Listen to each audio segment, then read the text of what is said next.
नमस्कार साथियों, मैं जय मालाकार मालाकार क्लासेस में आप लोगों का स्वागत करता हूं। चलिए आप लोगों के लिए अंग्रेजी पेडागोजी से संबंधित कुछ इंपॉर्टेंट क्वेश्चन लेकर आए हुए हैं जो आपके एग्जाम पे आते हैं। तो आइए, ये जितने भी क्वेश्चन होंगे आप लोगों के सीजी टेट में आए हुए प्रश्न होंगे और उनका आंसर जो अमेंडमेंट आंसर पे लिया गया था उन्हीं आंसरों को दिखाने की कोशिश करेंगे। तो आइए स्टार्ट करते हैं। पहला क्वेश्चन देखिए, पहला क्वेश्चन इस तरह से है, a provision for education for the children with special need can be done through. देखिए क्या बोल रहा है कि विशेष आवश्यकता वाले बच्चों की शिक्षा के लिए प्रावधान किया जा सकता है ना।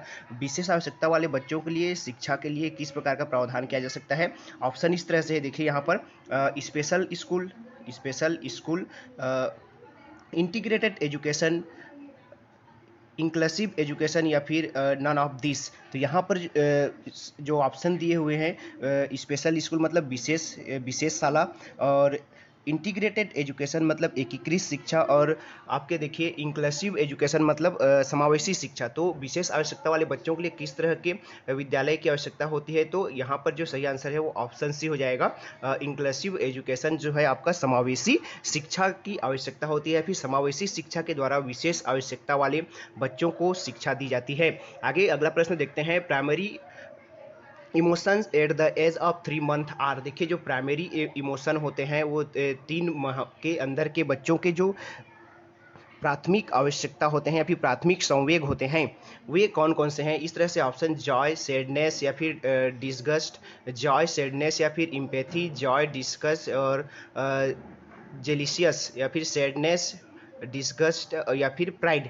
तो यहाँ पर जो इसका मतलब क्या है कि 3 माह की आवश्यकता, 3 माह के जो प्रारंभिक संवेग होते हैं बच्चों के वो क्या क्या है बोल रहा है। पहला बोल रहा है आपकी प्रसन्नता, उदासी, घृणा मतलब खुश रहना, आपका दुखी होना, घृणा, इस तरह से। और दूसरा बोल रहा है प्रसन्नता, उदासी और इम्पैथी मतलब परानुभूति, ठीक है। और या फिर प्रसन्नता, घृणा, ईर्ष्या या फिर आपके उदासी, घृणा, गर्व। तो यहाँ पर जो सही आंसर है वो आपका ऑप्शन ए हो जाएगा। जॉय, सैडनेस और डिसगस्ट जो होता है आपके प्रसन्नता, दुखी और घृणा, ये होता है पहले 3 माह के बच्चे की प्रारंभिक संवेग, ठीक है।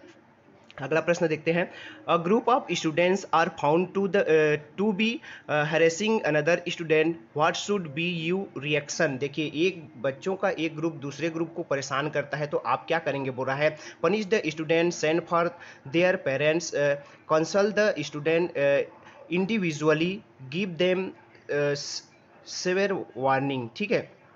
देखिए तो यहाँ पर जो ऑप्शन बोल रहा है कि छात्रों का एक समूह दूसरे छात्रों के समूह को परेशान करता है तो आप क्या करेंगे, उनको दंड देंगे, उनके पालकों को बुलाएंगे या फिर उनका अकेले में उनको परामर्श देंगे या फिर उनको कड़ी चेतावनी देंगे। तो यहाँ पर जो सही आंसर है वो ऑप्शन सी हो जाएगा, उनको काउंसल द स्टूडेंट इंडिविजुअली, है ना, उनको अकेले में अच्छे से सिखाएंगे। इस तरह के क्वेश्चन आ सकते हैं आपके इंग्लिश पेडागोजी पे। देखिए अगला, research has shown that normal adolescents are likely to experience 3 kinds of problem, which of the following in is not one of them। देखिए पेरेंटल कॉन्फ्लिक्ट, मूड स्विंग्स या फिर फियर ऑफ इंटीमेसी या फिर risk talking. देखिए यहाँ पर जो बोल रहा है 19 नंबर का प्रश्न बोल रहा है आप लोगों को कि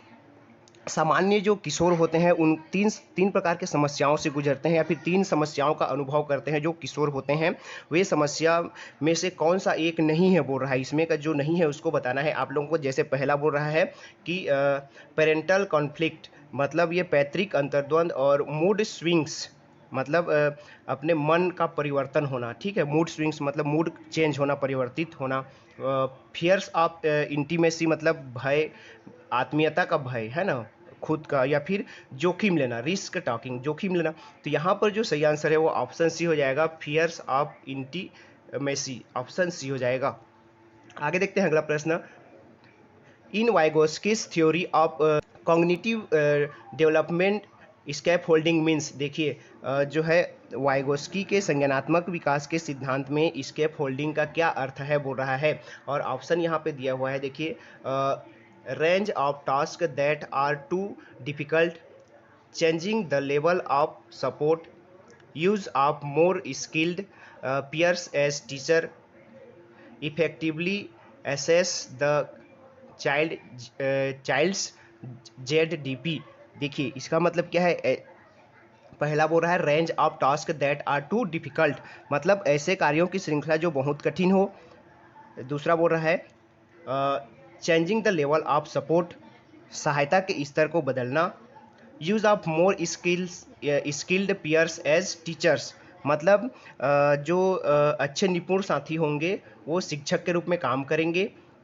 और चौथा बोल रहा है बच्चों के जेडीपी को प्रभावित तरीके से मापन करना। जो जेडीपी होगा बच्चों का मतलब उनका ग्रोथ।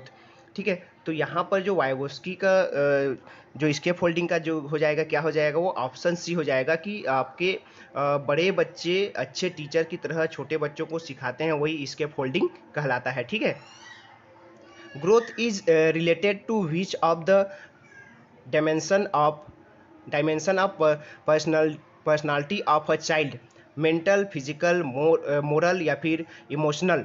यहाँ पर देखिए क्या बोल रहा है कि जो अभिवृद्धि का जो संबंध होता है बालक के व्यक्तित्व से किस प्रकार से होता है वो बोल रहा है। ठीक है, तो मानसिक होता है, शारीरिक होता है, चारित्रिक होता है या फिर भावनात्मक होता है। मेंटल मतलब आपका मानसिक, फिजिकल मतलब शारीरिक, और मोरल मतलब चारित्रिक, और इमोशनल मतलब भावनात्मक। तो यहाँ पर जो सही आंसर है वो आपका ऑप्शन बी हो जाएगा। यहाँ पर जो सही आंसर है वो ऑप्शन बी हो जाएगा, मोरल। ठीक है, ऑप्शन बी हो जाएगा फिजिकल। ठीक है, ऑप्शन बी फिजिकल। ठीक है, यहाँ पर ये हो जाएगा शारीरिक हो जाएगा। ठीक है, आगे बढ़ते हैं अगले प्रश्न की ओर। In which of the following stage tendency of repetitions of word are found mainly. देखिए क्या बोल रहा है, प्रश्न बोल रहा है कि किस अवस्था में शब्दों को दोहराने की प्रवृत्ति विशेष रूप से पाई जाती है, मतलब किस अवस्था में बच्चे बार बार उन्हीं शब्दों को दोहराते हैं बोल रहा है। ठीक है,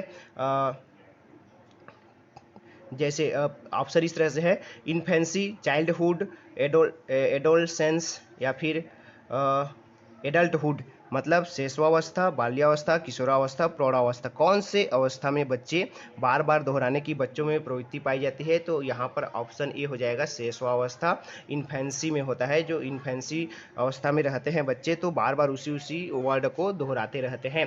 according to RT act 2009, in which class 25% seats of the students from weaker section should get admission in neighbourhood primary school. देखिए क्या बोल रहा है, यहाँ पे प्रश्न बोल रहा है कि शिक्षा का अधिकार अधिनियम 2009 के अनुसार जो पिछड़े वर्ग के विद्यार्थी हैं उनको अपने पास के प्राथमिक स्कूलों में 25% स्थान दिया जाता है, प्रवेश के लिए दिया जाना चाहिए। कौन से कक्षा में, किस कक्षा में, ऐसा बोल रहा है। तो देखिए पहला class 1, first class of the school, all the class of the school, class 1 and class 2। तो देखिए यहाँ पर आरटी एक्ट 2009 जो है आपका कहता है कि बच्चे को जो स्कूल का पहला क्लास होगा, मतलब जैसे कोई स्कूल क्लास 1 से स्टार्ट होता है तो क्लास 1 में दिया जाएगा। अगर एलकेजी से प्रारंभ होता है तो एलकेजी में, केजी 1 से प्रारंभ होता है तो केजी 1 में, मतलब फर्स्ट क्लास, उस स्कूल का जो भी फर्स्ट क्लास होगा, मतलब first class of school. Option B हो जाएगा यहाँ पर सही आंसर। ठीक है, 2009। According to naturalist the main role in development is, मतलब क्या बोल रहा है कि प्रकृतिवादियों के अनुसार जो है विकास में प्रमुख भूमिका होती है। विकास की प्रमुख भूमिका क्या होती है उसको बताना है। Heredity, natural heredity and environment both, N interaction of heredity and nature. देखिए क्या बोल रहा है, अनुवांशिकी की या फिर नेचर, मतलब उसके पालन के लिए बोला गया यहाँ पर, या फिर अनुवांशिकी या वातावरण की, या फिर अनुवांशिकी या वातावरण की, है ना। तो यहाँ पर जो सही आंसर है वो आप लोगों का वो है आपका ऑप्शन बी हो जाएगा, नेचर की। यहाँ पर किसकी होती है, वातावरण की या फिर पालन की जो होता है। जैसे वातावरण में उसका पालन पोषण होगा उसी तरह की उसकी जो है विकास होगा, या फिर उसकी विकास की प्रकृति होगी। ठीक है, जिस वातावरण में पढ़ा होगा उसी तरह के उसका विकास होगा। देखिए the main difference between assimilation and accommodation is that. देखिए क्या बोल रहा है कि आत्मसात एवं समंजन में प्रमुख अंतर क्या है बोल रहा है। ठीक है, assimilation is the use of exciting schema, whereas accommodation is the creation of new schemas.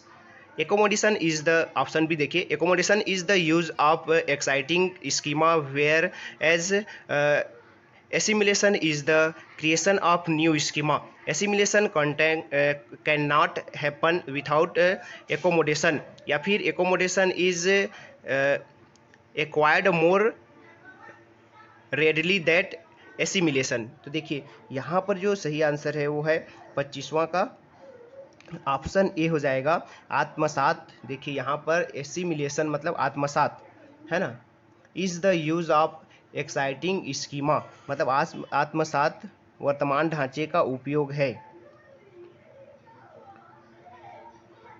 Where as accommodation is the creation of new schema, जबकि समंजन नए ढांचे का सृजन है. ठीक है, देखिए इसमें क्या बोल रहा है, तो इसे यहाँ पर जो सही आंसर हो जाएगा ऑप्शन 1 हो जाएगा. यहाँ पे ऑप्शन 1 बिल्कुल सही आंसर हो जाएगा. ये डिफरेंस आपका आत्मसात और समंजन में डिफरेंस, आपका एसिमिलेशन और एकोमोडेशन में डिफरेंस क्या हो जाएगा कि आत्मसात जो है वर्तमान ढांचे का उपयोग है और समंजन जो है नए ढांचे का सृजन है. ठीक है, और आत्मसात वर्तमान ढांचे का उपयोग करता है और ये नए ढांचे का सृजन करता है. ठीक है, आगे देखते हैं अगला प्रश्न. Study of problem of infants and children which method is appropriate. देखिए आपका क्या बोल रहा है कि शिशुओं और छोटे बच्चों की समस्याओं के लिए उपयुक्त विधि कौन सी है, कौन सी विधि उपयुक्त है उनके समस्याओं के लिए, छोटे बच्चों के लिए जो समस्या होता है उनके लिए. ठीक है, सर्वे, केस स्टडी, फिकोनालिसिस या फिर ऑब्जर्वेशन. यहाँ पर जो सही आंसर है आपका 26 नंबर का वो है ऑप्शन डी है, ऑब्जर्वेशन के द्वारा. ऑब्जर्वेशन के माध्यम से ही आप बच्चों का जो है अच्छे तरीके से उनका क्या करना चाहिए, उनके समस्याओं को आप सुधार सकते हैं, उनके जो प्रॉब्लम होंगे उनको दूर कर सकते हैं. किसके द्वारा से, तो ऑब्जर्वेशन के द्वारा, अवलोकन के द्वारा ही कर सकते हैं. ठीक है, आगे देखिए.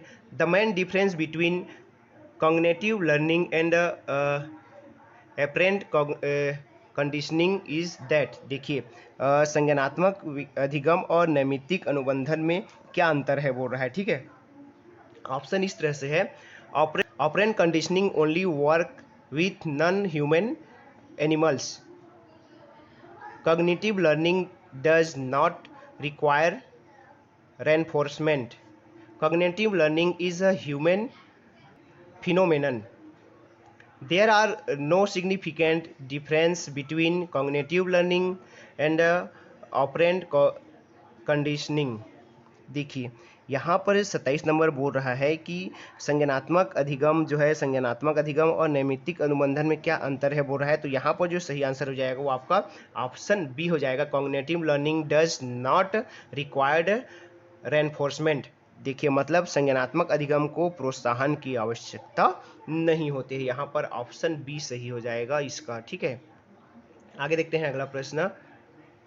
The notion that adolescents experience as period of storm and stress is. देखिए क्या बोल रहा है प्रश्न कि किशोर का जो किशोरावस्था जो होता है तनाव एवं तूफान की अवधि होती है का अनुभव करते हैं. मतलब ये अनुभव कब करते हैं, है ना, किशोर जो होते हैं तनाव और तूफान का अनुभव कब करते हैं, ऐसा बोल रहा है. ठीक है, पहला option true of all adolescents, या फिर ट्रू फॉर सम एडोलसेंट्स, या फिर false according to most research. False because most adolescents show little inappropriated emotion. यहाँ पर जो सही आंसर हो जाएगा 29 नंबर का वो आपका हो जाएगा ऑप्शन ए हो जाएगा, ट्रू ऑफ ऑल एडल्ट्स. ठीक है, मतलब सभी किशोरों के लिए जो है ये सही होता है, ऑप्शन ए सही हो जाएगा. आगे देखते हैं. इस तरह से मतलब ये कंप्लीट हो गया. इस तरह से कुछ क्वेश्चनों का संग्रह था. अगर अच्छा लगा होगा तो वीडियो को लाइक कीजिएगा, चैनल पर नए हैं तो चैनल को सब्सक्राइब कर लीजिएगा. नमस्कार, जय हिंद.